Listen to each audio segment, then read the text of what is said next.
On va passer à l'activité d'application numéro 3. Toujours pour voir est-ce que vous avez mettre vos propriétés sur les aldéhydes et les cétones. Donc pour cela, on va mener deux séries d'expériences. Voilà, et faire des observations, interpréter, et c'est à nous d'interpréter le résultat. Donc comme activité, on nous dit, on considère les expériences et observations consignées dans les tableaux suivants. Expérience numéro 1. Dans un premier tube à essai, on ajoute quelques gouttes du contenu du flacon 1 sur 2 cm3 de DNPH. Voilà, flacon 1, on met 2 cm de DNPH. Et qu'est-ce qu'on va constater? Résultat observé, on constate qu'il y a précipité jaune-orangé. Précipité jaune-orangé. Dans le tube à essai, on a mis 2 cm de DNPH et on a précipité jaune-orangé. Ça nous maintenant d'interpréter le résultat. Interprétation des résultats. Ça signifie quoi? S'il y a précipité jaune-orangé, cela signifie quoi? Présence d'alcool, présence d'aldéhyde ou de cétone. Selon le cours, qu'est-ce que nous avons dit? On a dit lorsque vous avez un aldéhyde ou une cétone, quand vous mettez la DKDNPH, le test est positif. Et quand c'est positif, qu'est-ce qu'on observe? On observe un précipité jaune-orangé.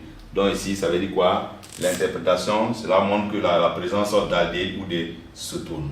Donc là, je mets une croix là, comme observation. Voici l'observation. L'interprétation du résultat. Dans un tube, dans le deuxième tube à essai, on ajoute quelques gouttes du contenu du flacon 2.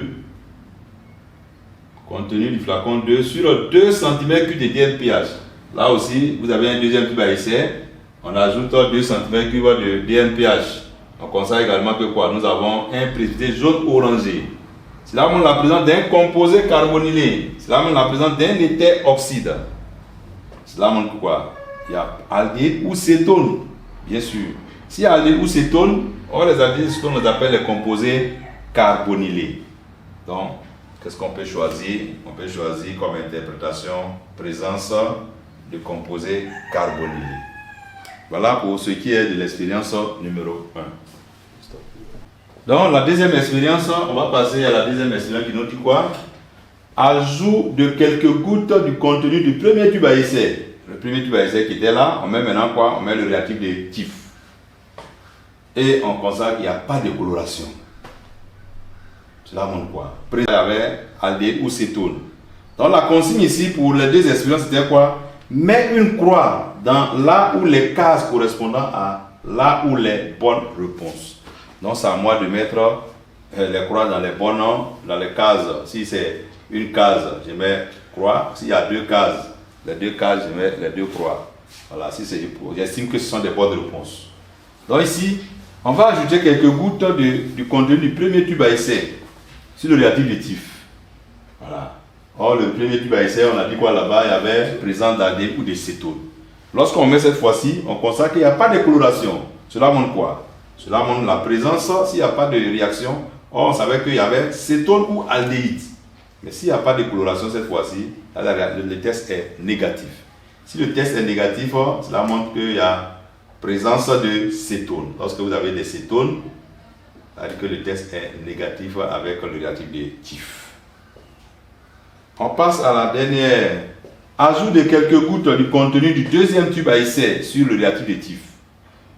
Cette fois-ci, pour la même solution, le deuxième tube, on ajoute le réactif de TIF. Or, le réactif de TIF, on a dit quoi? C'est une solution incolore au départ. Et là, quand on met, on constate que la solution vit au rose. Donc, le test est positif. Quand le test est positif, cela signale la présence de quel élément, de quel composé organique? Cela signale la présence d'aldéhyde.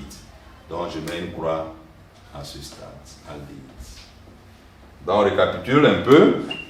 Vous avez deux flacons, deux tubes à essai. Et on va essayer de voir le premier tube à essai. On va mettre la DKDNPH.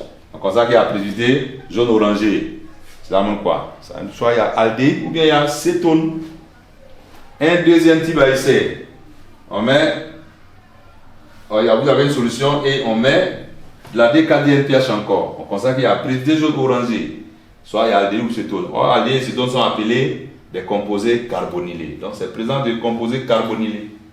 Ça peut être aldéhyde ou bien ça peut être cétone. Maintenant on va prendre quoi? On va mener les expériences maintenant en utilisant autre réactif. Le réactif qu'on va utiliser dans la deuxième expérience, c'est quoi? Le réactif de TIF. On met le réactif de TIF dans le premier tube à essai. On constate qu'il n'y a pas de coloration, donc le test est négatif. Il n'y a pas de changement.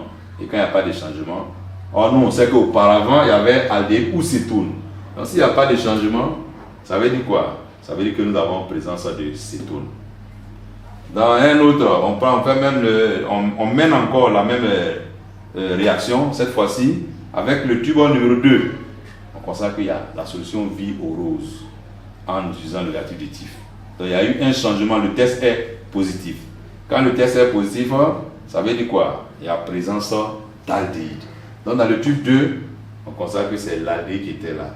Donc si on veut récapituler, dans le tube numéro 1, c'est une cétone, dans le tube numéro 2, c'était aldéhyde. Voilà un peu pour voir comment les réactifs réagissent en présence des composés carbonylés. Merci, nous allons passer à la 4e activité.